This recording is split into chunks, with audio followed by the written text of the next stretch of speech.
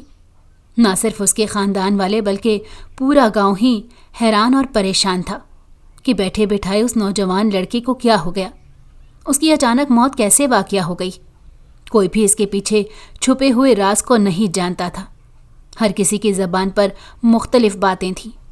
کوئی کہہ رہا تھا کہ اس کی حالت دیکھ کر لگتا ہے کہ اس پر کسی روح کا سایہ تھا جس نے آخرکار اس کی جان لے لی، اور کوئی کہہ رہا تھا کہ مجھے لگتا ہے اس سے اچانک ہی کوئی بیماری لگ گئی جس کی وجہ سے اس کی موت واقع ہو گئی۔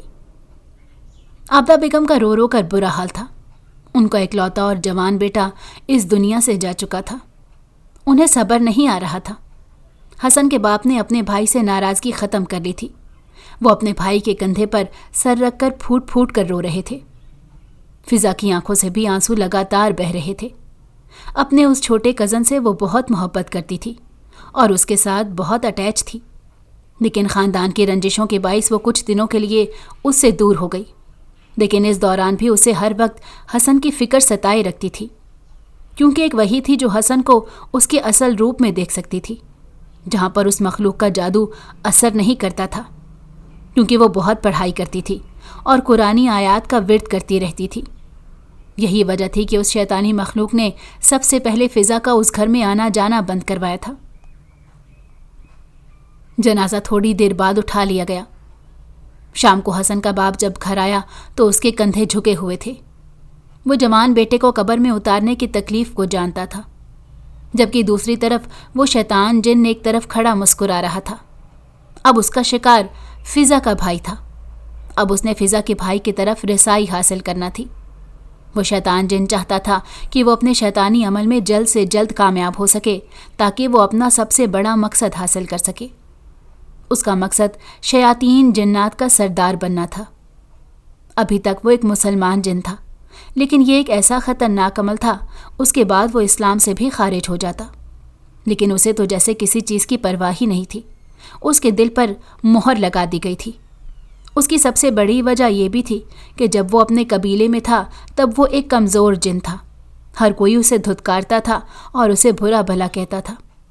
اسی چیز نے اسے غلط راستے پر لانے پر مجبور کیا اور وہ اپنے قبیلے سے بغاوت کر کے غلط راستے پر آ نکلا۔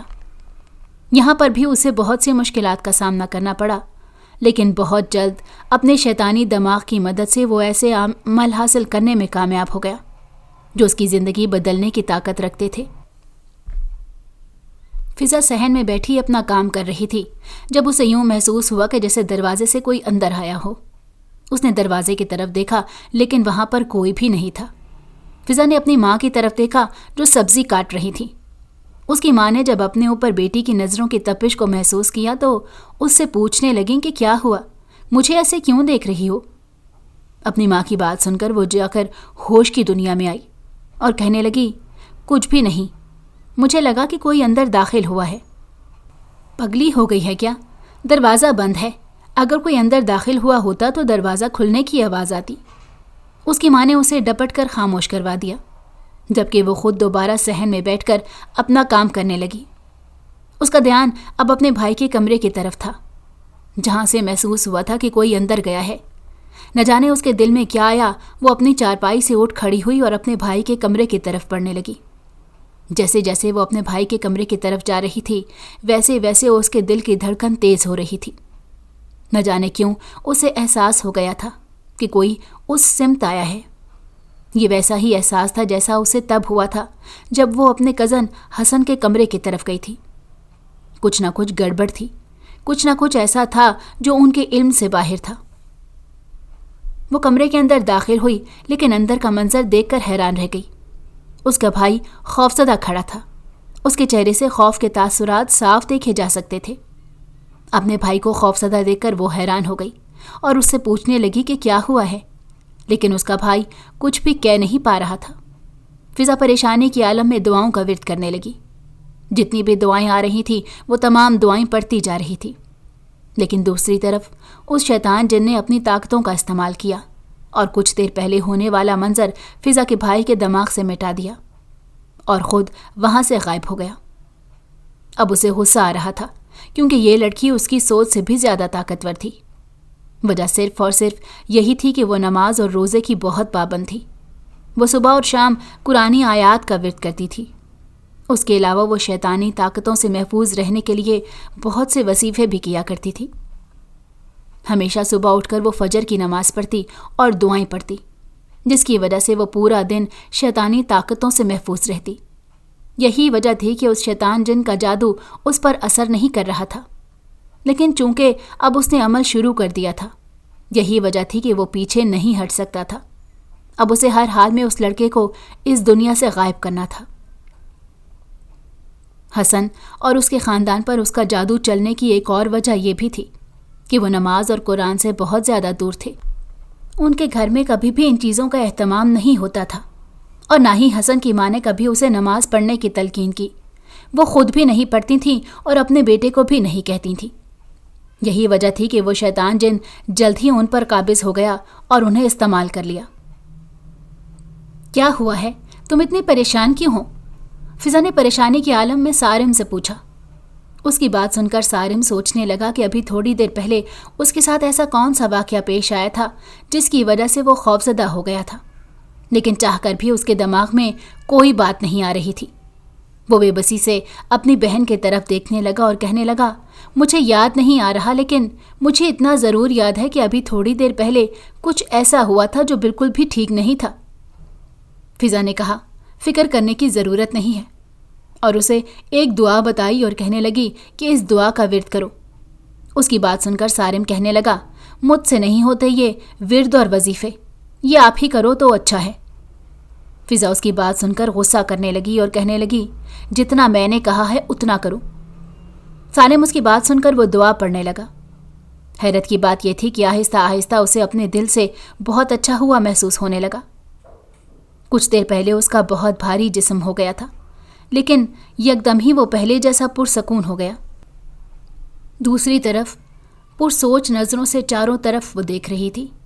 اب اس کمرے میں گھٹن نہیں تھی اور نہ ہی کسی قسم کی بے چینی تھی، بلکہ اب وہاں پر ایک سکون کا ماحول تھا۔ رات 12 بجے کا وقت تھا جب پیاس کی وجہ سے سارم کی آنکھ کھل گئی۔ سارم نے اٹھ کر اپنے سائڈ سے جگ اٹھانا چاہا، لیکن جگ خالی تھا۔ اسے شدید غصہ آیا۔ پیاس شدید تھی، اسی وجہ سے وہ اپنے بستر سے اٹھ کر باہر آ گیا۔ وہ ابھی کچن میں کھڑا پانی ہی پی رہا تھا جب اسے اپنے نام کی پکار سنائی دی۔ کوئی نہایت ہی دھیمی آواز میں اسے پکار رہا تھا۔ وہ ایک مردانہ آواز تھی۔ تھوڑی دیر غور کرنے پر اسے محسوس ہوا کہ وہ حسن کی آواز تھی۔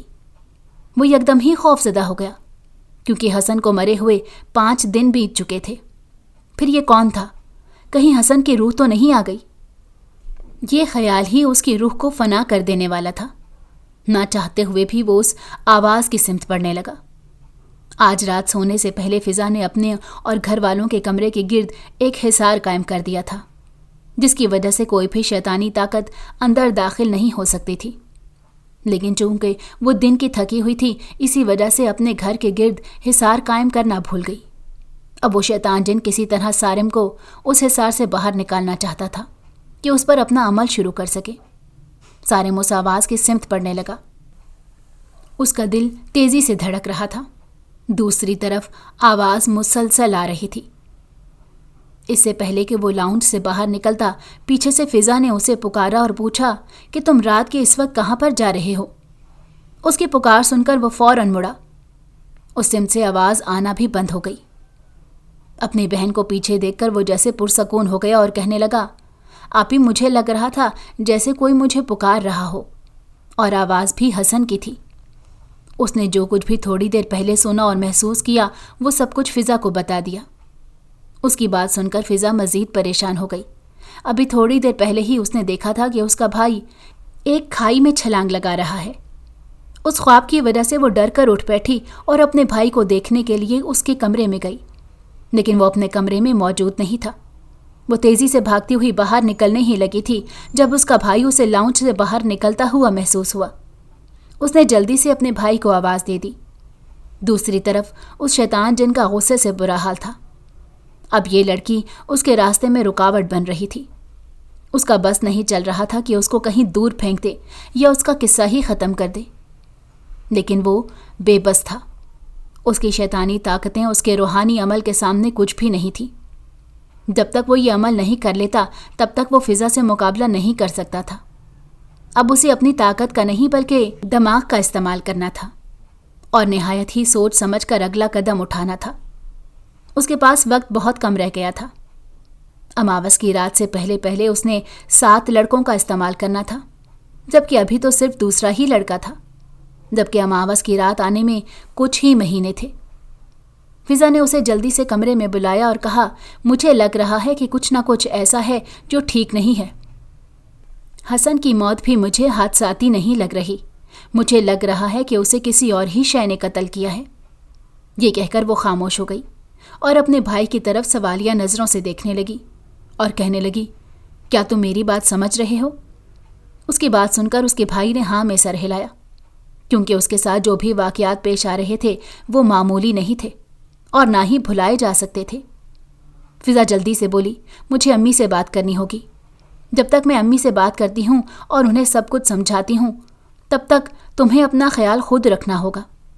تم نے وہ تمام دعائیں پڑھنی ہیں جو میں تمہیں کہوں گی، اسے تم ہر قسم کی طاقت سے محفوظ رہو گے۔ کسی کا بھی جادو تم پر کام نہیں کر پائے گا اور نہ ہی کوئی تمہیں نقصان پہنچا پائے گا۔ وہ نہایت ہی سمجھداری سے اپنے بھائی کو کچھ ہدایات دے رہی تھی جنہیں وہ اچھی طرح سن رہا تھا اور سمجھ رہا تھا۔ دن یوں ہی گزرنے لگے۔ وہ شیطان جن اب آہستہ آہستہ کمزور ہونے لگا تھا۔ اس کی تمام طاقتیں کمزور پڑتی جا رہی تھیں۔ دوسری طرف فضا ہر روز اپنے بھائی پر دعائیں پڑھ کر پھونکتی اور اس کا بھائی بھی وہ تمام دعائیں پڑھتا جو فضا اسے پڑھنے کو کہتی۔ ایک دن اس کے بھائی کی طبیعت خراب تھی۔ وہ اپنے بھائی کے ساتھ اس کے کمرے میں رکی۔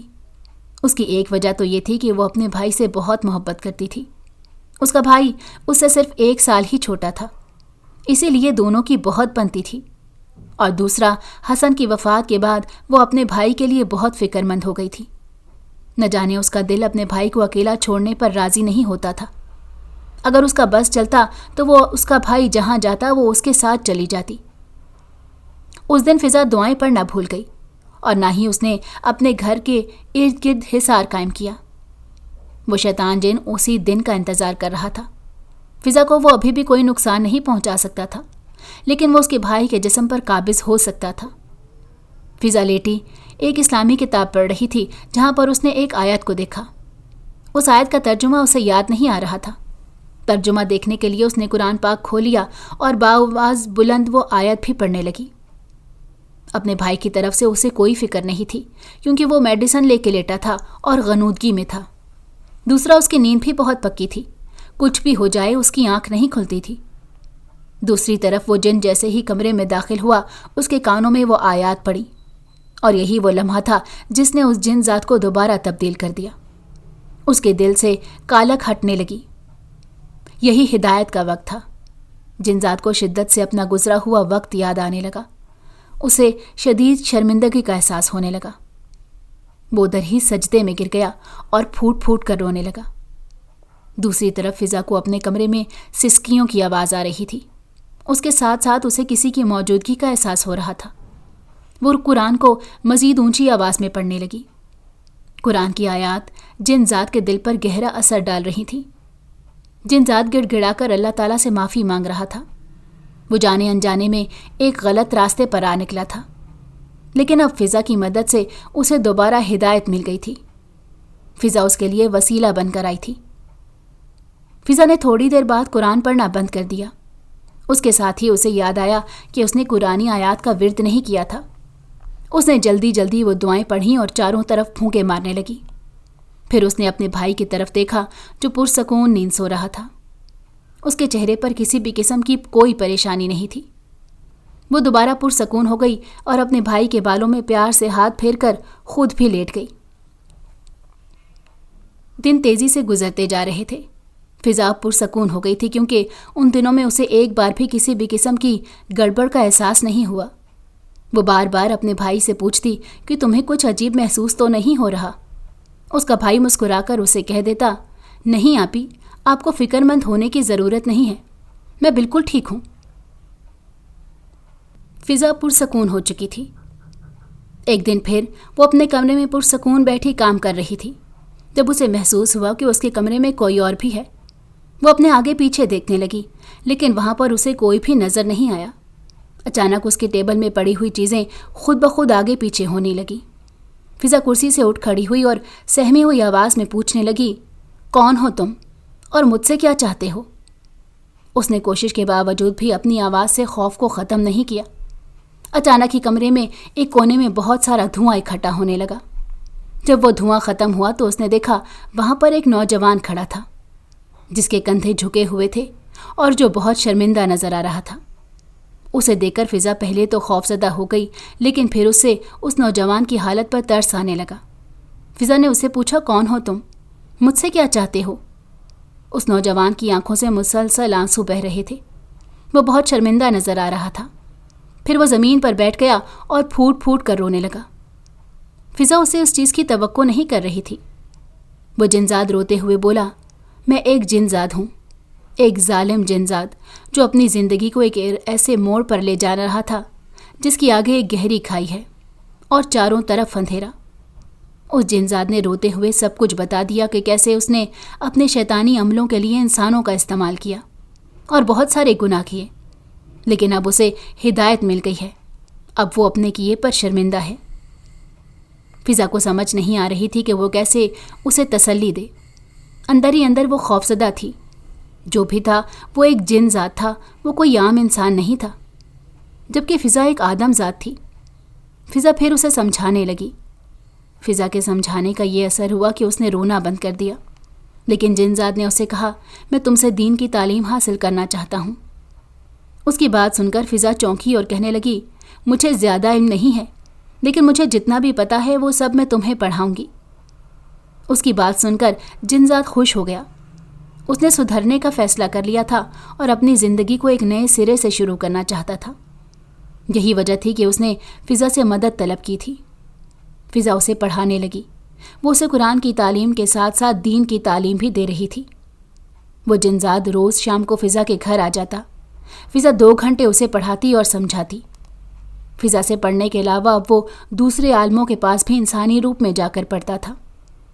کسی کو بھی اس بات کا احساس نہیں ہوتا تھا کہ وہ کوئی عام انسان نہیں بلکہ ایک جن زادہ ہے۔ آہستہ آہستہ اس کا علم فضا سے بھی وسیع ہونے لگا اور وہ ایک بہت بڑا عالم بن گیا۔ چونکہ وہ جنزاد ایک ذہین جنزاد تھا، اس کے علاوہ وہ دماغ کا بہت تیز تھا اور بہت جلدی چیزوں کو سیکھ جاتا تھا۔ وہ جہاں بھی جا کر تعلیم حاصل کرتا، کچھ ہی دنوں میں اس کے اساتذہ اس کے گرویدہ ہو جاتے اور اس کے گن گانے لگتے۔ فضا کو بہت خوشی ہو رہی تھی کہ اس کی وجہ سے کسی کی زندگی سدھر گئی تھی، چاہے وہ ایک جن زادہ ہی کیوں نہ تھا۔ ایک دن اچانک فضا کے لیے رشتہ آ گیا۔ وہ رشتہ فضا کے ابا کے ایک دوست کا تھا۔ ان کا دوست ایک نہایت مہذب گھرانے سے تعلق رکھتا تھا۔ فضا نے جب جنزاد کو اس بارے میں بتایا تو چند لمحے وہ خاموش ہو گیا۔ وہ دل ہی دل میں فضا کے لیے کچھ اور ہی سوچنے لگا تھا، لیکن اسے اس بات کا احساس تھا کہ یہ ممکن نہیں ہے۔ وہ ایک جن زادہ ہے جبکہ فضا ایک آدم زادی ہے۔ اس کے علاوہ فضا اس کے اوپر ایک بہت بڑا احسان کیا تھا جسے وہ مرتے دم تک نہیں چکا سکتا تھا۔ اس وقت وہ دل برداشتہ ہو گیا اور فضا سے اجازت لے کر چلا گیا۔ فضا کو بھی حیرت ہوئی کہ نہ جانے اسے اچانک کیا ہو گیا۔ کوئی بھی نہیں جانتا تھا کہ امام صاحب کا یہ مہذب دوست اندر سے کس قدر گھٹیا انسان ہے۔ انہیں کسی سے پتہ چلا کہ فضا ایک نہایت ہی خوبصورت لڑکی ہے۔ وہ یہ بھی جانتے تھے کہ امام صاحب ایک نہایت ہی معصوم انسان ہیں، اس کے ساتھ ساتھ وہ نادان بھی ہیں۔ انہیں بے وقوف بنانا بہت آسان ہے۔ وہ کالے دھندوں میں ملوث تھے اور ان کی بیٹی کو بھی اسی کام کے لیے حاصل کرنا چاہتے تھے۔